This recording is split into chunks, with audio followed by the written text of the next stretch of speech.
안녕하세요. 4월 26일 월요일입니다. 오늘은 출애굽기 12장 21절부터 36절입니다. 제가 읽겠습니다. 모세가 이스라엘 모든 장로를 불러서 그들에게 이르되 너희는 나가서 너희의 가족대로 어린 양을 택하여 유월절 양으로 잡고 우슬초 묶음을 가져다가 그릇에 담은 피에 적셔서 그 피를 문 인방과 좌우 설주에 뿌리고 아침까지 한 사람도 자기 집 문 밖에 나가지 말라. 여호와께서 애굽 사람들에게 재앙을 내리려고 지나가실 때에 문 인방과 좌우 문설주의 피를 보시면 여호와께서 그 문을 넘으시고 멸하는 자에게 너희 집에 들어가서 너희를 치지 못하게 하실 것임이니라. 너희는 이 일을 규례로 삼아 너희와 너희 자손이 영원히 지킬 것이니 너희는 여호와께서 허락하신 대로 너희에게 주시는 땅에 이를 때에 이 예식을 지킬 것이라.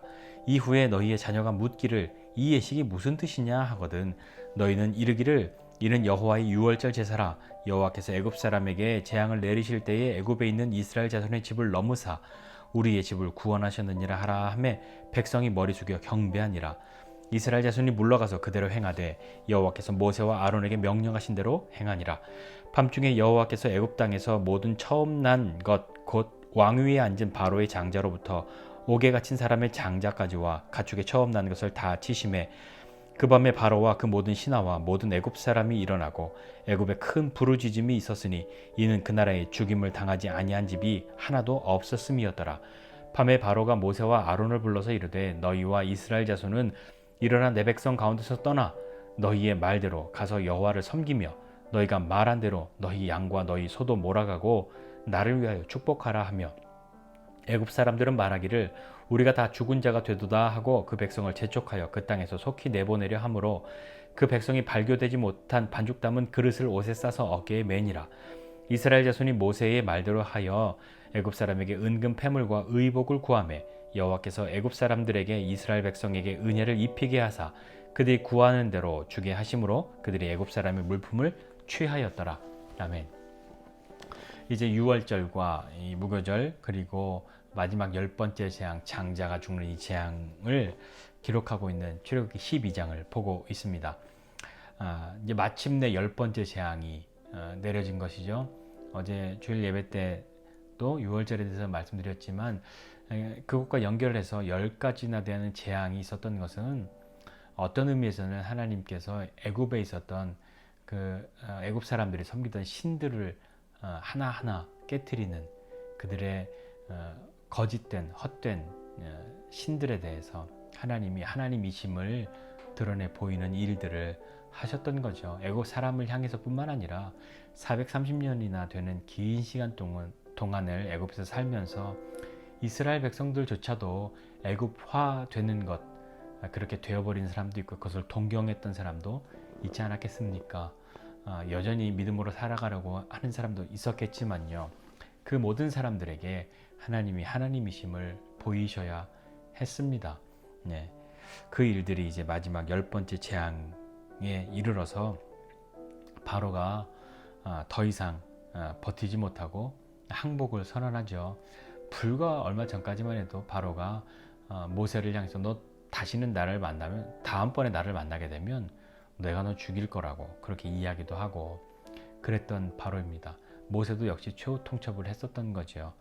그런데 오늘 이 말씀에 보니까 31절 이하에 보니까 바로가 이렇게 얘기합니다. 전에 뭐 재앙이 있거나 뭐가 있으면 야 이번은 이렇게 하고 이거는 이렇게 하지만 요거는 이렇게 하자라고 계속 협상하고 막 이렇게 했지만 이제는 자신의 장자까지 죽은 이 재앙을 겪고 나서는 너희의 말한 대로 가서 여호와를 섬기고 너희가 말한 대로 소와 양도 다 몰아가라 그렇게 이야기합니다.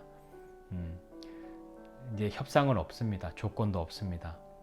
그냥 항복 선언, 무조건적인 항복을 선언한 것이죠.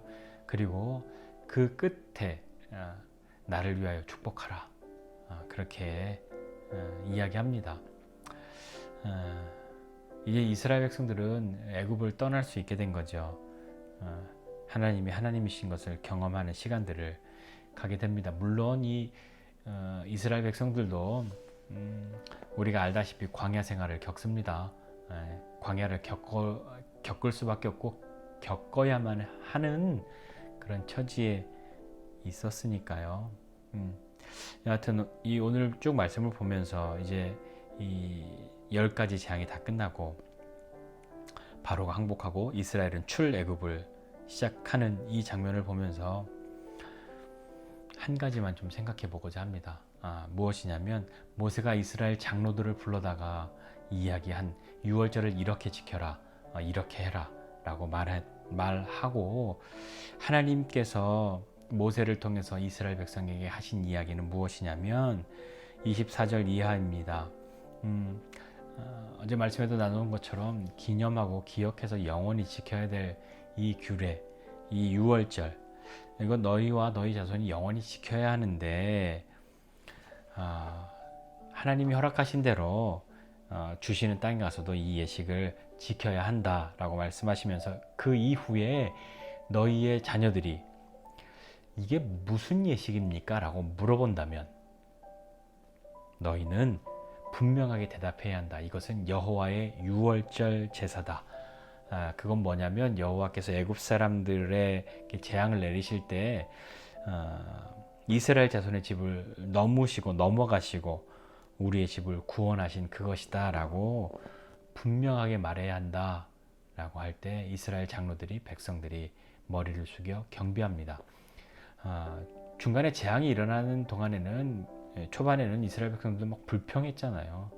경배했다는 얘기 없는데 처음에 모세가 하나님의 뜻 받들어서 나왔을 때 하나님께 경배하고 중간에는 불평도 했다가 이제 마지막 때에 됐을 때 하나님이 너희 자손들이 이렇게 물어보면 너희 이렇게 대답해야 해 라고 하신 말씀을 듣고 하나님께 경배하는 그런 모습을 기록하고 있습니다.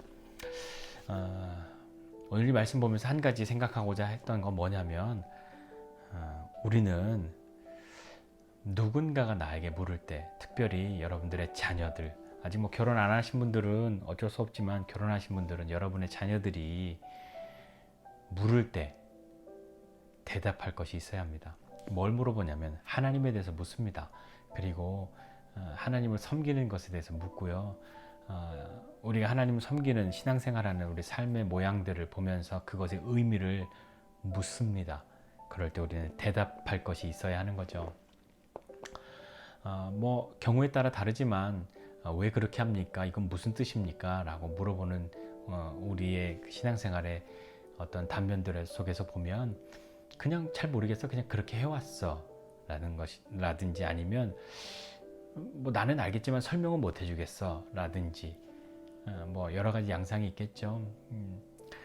오늘 중요한 건 뭐냐면 분명히 하나님 앞에 우리가 믿음으로 행하는 일들이 어떤 의미인지 알고 행해야 합니다. 그래야 물어볼 때 답해 줄 수 있고요. 그래야 가르칠 수 있습니다.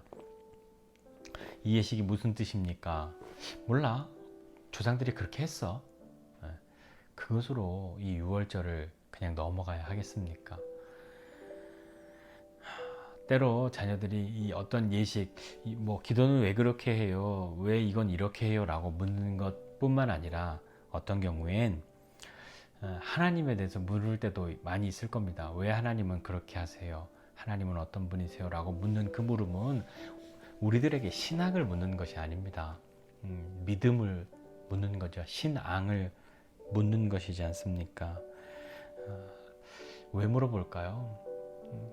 우리는 무엇을 답해야 할까요? 정말 자녀들이 그렇게 물어보는 뜻은 무엇일까요? 여러분들도 어렸을 때 누군가에게 하나님에 대해서, 하나님을 섬기는 일들에 대해서, 그것의 의미에 대해서 물어본 적이 있다면 왜 물어보셨는지 혹시 기억나십니까? 뭐 다 다르겠지만요. 어떤 경우엔 이런 질문이기도 합니다. 정말 당신이 하고 있는 그것 정말 살아있는 믿음으로 하는 것입니까? 정말 하나님 살아계신 겁니까? 라는 그 물음을 향해 가고 있는 것인지도 모릅니다. 우리는 우리가 하고 있는 기도, 예배, 뭐 봉사, 섬기는 것, 어떤 것이든지 그것의 의미가 무엇인지, 왜 그렇게 하고 있는지를 알아야 하나님을 하나님으로 섬기는 것이죠. 그냥 뭐 토속 종교를 가진 사람들처럼 그런 마음으로 하나님을 섬기고 그런 방법으로 하나님을 섬겨야 되겠습니까? 오늘 하나님이 모세를 통해서 이스라엘 백성들에게 말씀하신 것은 너희들이 행하는 그 어떤 믿음의 행동, 그것의 의미가 무엇이냐고 묻는다면 너희는 분명히 알고 있어야 한다고, 그리고 말해야 한다고, 가르쳐야 한다고 말씀하고 있는 것이죠. 우리가 매일같이 지내면서 성경을 읽고 기도하고 찬송하고 예배하고 하는 것들의 의미가 무엇입니까? 여러분에게는 그것이 어떤 의미가 있습니까? 왜 하시는 겁니까? 그것에 분명하게 말할 수 있는 그런 답을 한번 마음속에 생각해 보지 않으시겠습니까? 여러분의 자녀들이 여러분에게 묻는다면 무엇이라 대답하시겠습니까? 신학을 가르치시겠습니까? 아니요. 자녀들이 궁금한 건 그거 아닙니다. 정말 아빠가 엄마가 믿는 그 믿음이 진짜 믿음인지 정말 하나님 살아계신지가 더 궁금한 거죠. 그렇기 때문에 여러분이 만난 하나님, 내가 만난 하나님, 내가 경험한 하나님, 그 하나님을 섬기는 방법의 의미들에 대해서 여러분들의 언어로 이야기할 수 있는 저와 여러분 모두가 되시기를 주님의 이름으로 축복합니다. 기도하겠습니다. 하나님 아버지, 은혜와 사랑을 감사드립니다.